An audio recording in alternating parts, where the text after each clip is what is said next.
സിജോ ഇപ്പോൾ അദ്ദേഹത്തിന്റെ അഭിഭാഷകനടക്കം പറയുന്ന കാര്യങ്ങളുണ്ട്. കാരണം ഇതുമായി ബന്ധപ്പെട്ട മെഡിക്കൽ തെളിവുകളൊന്നും ഇല്ല, അതുപോലെ തന്നെ ശാസ്ത്രീയ തെളിവുകൾ, ഡിജിറ്റൽ തെളിവുകളിലൊന്നും യാതൊരു അടിസ്ഥാനവും ഇല്ല എന്നുള്ള വാദങ്ങളൊക്കെ അദ്ദേഹത്തിന്റെ അഭിഭാഷകൻ പറയുന്നുണ്ട്. അപ്പോൾ ഈ ജാമ്യം ലഭിക്കുമെന്നുള്ളൊരു ആത്മവിശ്വാസത്തിലാണോ?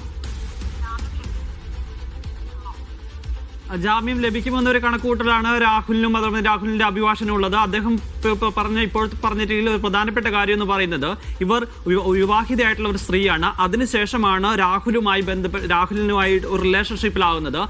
അതെങ്ങനെയാണ് ഈ പറയുന്നത് പോലെ ഒരു വിവാഹ വാഗ്ദാനം ചെയ്തുകൊണ്ട് ഒരു റിലേഷൻഷിപ്പിലേക്ക് പോയിരിക്കുന്നതെന്ന് പറയാൻ പറ്റും? അതെങ്ങനെയാണ് ഈ വകുപ്പുകൾ പ്രകാരം കേസെടുക്കാൻ സാധിക്കുക എന്നുള്ള വളരെ പ്രധാനപ്പെട്ട ഒരു കാര്യമാണ് ചോദിക്കുന്നത്. ഈ രാഹുലിനെ സപ്പോർട്ട് ചെയ്യുന്ന ആളുകളും അക്കാര്യമാണ് ആവർത്തിച്ച് ചോദിക്കുകയും ചെയ്യുന്നത്. കാരണം ഒരിക്കൽ വിവാഹിതയായിട്ടുള്ള നിലവിൽ ഭർത്താവുള്ള ഒരാള് വിവാഹം ചെയ്യാമെന്ന് പറഞ്ഞ് അല്ലെങ്കിൽ അങ്ങനെ ഒരാളെ വിവാഹം ചെയ്യാമെന്ന് പറഞ്ഞുകൊണ്ട് രാഹുൽ എങ്ങനെയാണ് ഇവരുമായിട്ട് റിലേഷൻഷിപ്പിലാവുക എന്നുള്ള കാര്യമാണ് ചോദിക്കുന്നത്. അത് മാത്രമല്ല, ഇത്തരത്തിൽ ഗർഭചിത്രം നടത്തിയതിന് തെളിവുകളൊന്നുമില്ല. അത് ഈ വാക്കുകൾ കൊണ്ട് പറയുന്ന കാര്യങ്ങൾ മാത്രമേ ഉള്ളൂ. അതിനപ്പുറത്തേക്ക് ഇത് സ്ഥിരീകരിക്കുന്ന തരത്തിലുള്ള യാതൊരു തരത്തിലുള്ള തെളിവുകളും ഉണ്ടായിട്ടില്ല എന്നുള്ളതാണ് ശാസ്ത്രമംഗലം അജിത് കുമാർ വ്യക്തമാക്കുകയും ചെയ്യുന്നത്. ഗർഭം അലസിപ്പിക്കാൻ മരുന്ന് നൽകിയത് 2025 മെയ് 30 എന്നതടക്കമുള്ള വിവരങ്ങൾ കൂടി ഈ പരാതിക്കൊപ്പം യുവതി നൽകിയിട്ടുണ്ട്. അല്ല, തീർച്ചയായും അത് അവർ പരാതിക്കൊപ്പം നൽകിയിട്ടുണ്ട്. ആ പരാതികൾ പരിശോധിച്ചതിന് ശേഷമാണ് പോലീസ് അത്തരത്തിലുള്ള ഒരു കേസ് എടുത്തിരിക്കുന്നത്. അതിന്റെ കൃത്യമായ തെളിവുകൾ ഉണ്ടെന്നുള്ളതാണ് പോലീസിന്റെ വാദം. ഇവരുടെ മൊഴിയും അതാണ്. പക്ഷെ ഞാൻ പറഞ്ഞത് രാഹുലിന്റെ വാദമാണ്. അത് എത്രത്തോളം നിയമപരമായി നിലനിൽക്കും എന്നുള്ളത് കോടതിയിൽ എത്തുമ്പോഴാണ് അറിയാൻ സാധിക്കുക. അത്തരത്തിൽ യാതൊരു തരത്തിലുള്ള തെളിവുകളും ഇല്ല എന്നുള്ളതാണ് രാഹുലിന്റെ വാദം വ്യക്തമാക്കുന്നത്. അങ്ങനെ ഒരു റിലേഷൻഷിപ്പിൽ ഉണ്ടായിട്ടുണ്ടെങ്കിൽ ഈ രാഹുൽ മാങ്കൂട്ടവും അതോടൊപ്പം തന്നെ ഈ പറയുന്ന അതിജീവിതയും ആ പെൺകുട്ടിയും തമ്മിലുള്ള റിലേഷൻഷിപ്പ് ഉണ്ടായിട്ടുണ്ടെന്നുണ്ടെങ്കിൽ അതെങ്ങനെയാണ് ഇത്തരത്തിൽ വിവാഹ വാഗ്ദാനം ചെയ്തുകൊണ്ട് ഇത്തരത്തിൽ പീഡനമായി മാറും എന്നുള്ളതാണ്. നിലവിൽ വിവാഹിതയായിട്ടുള്ള ഒരാളെ ഒരിക്കലും അത്തരത്തിൽ വീണ്ടും വിവാഹം കഴിക്കാമെന്ന് പറഞ്ഞുകൊണ്ട് ആരും ഇത്തരത്തിൽ ഒരു റിലേഷൻഷിപ്പിലാവില്ല.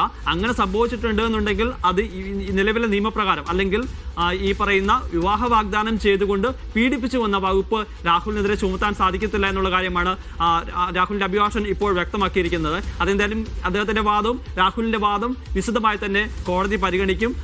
അതിനുശേഷമായിരിക്കും ഇക്കാര്യത്തിൽ ഒരു തീരുമാനമെടുക്കുക. എന്തായാലും പരമാവധി ഇതുമായി ബന്ധപ്പെട്ട് ജാമ്യം ലഭിക്കാനുള്ള വഴികൾ തേടുകയാണ് അഭിഭാഷകൻ. അതുകൊണ്ട് തന്നെയാണ് മുൻകൂർ ജാമ്യാപേക്ഷയുമായി വളരെ വേഗത്തിൽ തന്നെ കോടതിയെ സമീപിച്ചത്. ആദ്യം ഹൈക്കോടതിയെ സമീപിക്കാൻ വേണ്ടിയിട്ടാണ് ആലോചിച്ചിരുന്നെങ്കിലും അത് പിന്നീട് ഇത്തരത്തിൽ ഹൈക്കോടതിയെ സമീപിച്ചാൽ സ്വാഭാവികമായും അത് കൺസേൺഡ് മറ്റ് സെഷൻസ് കോടതികളെ സമീപിക്കുക എന്നുള്ളൊരു നിർദ്ദേശമായിരിക്കും ഹൈക്കോടതി നൽകുക.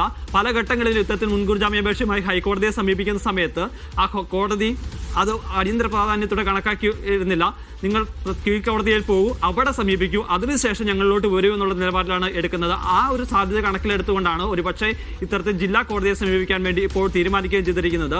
എന്തായാലും വളരെ പ്രധാനപ്പെട്ട ഒരു കാര്യം രാഹുലിന്റെ അഭിഭാഷകൻ ചൂണ്ടിക്കാണിക്കുന്നത് ഇത്തരത്തിൽ വിവാഹ വാഗ്ദാനം ചെയ്തുകൊണ്ട് ഒരിക്കലും ഈ യുവതിയുമായി യാതൊരു തരത്തിലുള്ള ബന്ധവും ഉണ്ടാക്കിയിട്ടില്ല. കാരണം ഇവർ വിവാഹിതരായിട്ടുള്ള സ്ത്രീയാണ്. അതുകൊണ്ട് ആ നിലവിൽ വിവാഹിതയായിട്ടുള്ള ഒരാളെ ഇയാൾ രാഹുൽ മാങ്കൂട്ടത്തിൽ വിവാഹം ചെയ്യാം എന്ന് വാഗ്ദാനം ചെയ്തുകൊണ്ട് എങ്ങനെ പീഡിപ്പിക്കും എന്നുള്ളൊരു കാര്യമാണ് ചോദിക്കുന്നത്. ഇവർ തമ്മിൽ ഒരു റിലേഷൻഷിപ്പ് ഉണ്ട്, സൗഹൃദമുണ്ട്, ബന്ധമുണ്ട്. അത് ആ തരത്തിലാണ് എടുക്കേണ്ടത്. അങ്ങനെ പോയിട്ടുണ്ട്, ഒരു സൗഹൃദങ്ങൾ ഉണ്ടായിട്ടുണ്ടെങ്കിൽ അതൊരിക്കലും ഈ നിയമപരമായ ഒരു തെറ്റിലേക്കോ അല്ലെങ്കിൽ ഈ പരാതി നൽകിയത് യുവതി വിവാഹിതയാണ്. യുവതി വിവാഹ വാഗ്ദാനം നൽകി എങ്ങനെ പീഡിപ്പിക്കും എന്നുള്ള ചില വാദങ്ങളാണ് ഈ രാഹുൽ മാങ്കൂട്ടത്തിലും രാഹുൽ മാങ്കൂട്ടത്തിന്റെ അഭിഭാഷകനും അടക്കം മുൻപോട്ട് വയ്ക്കുന്ന ഒരു കാര്യം. എന്തായാലും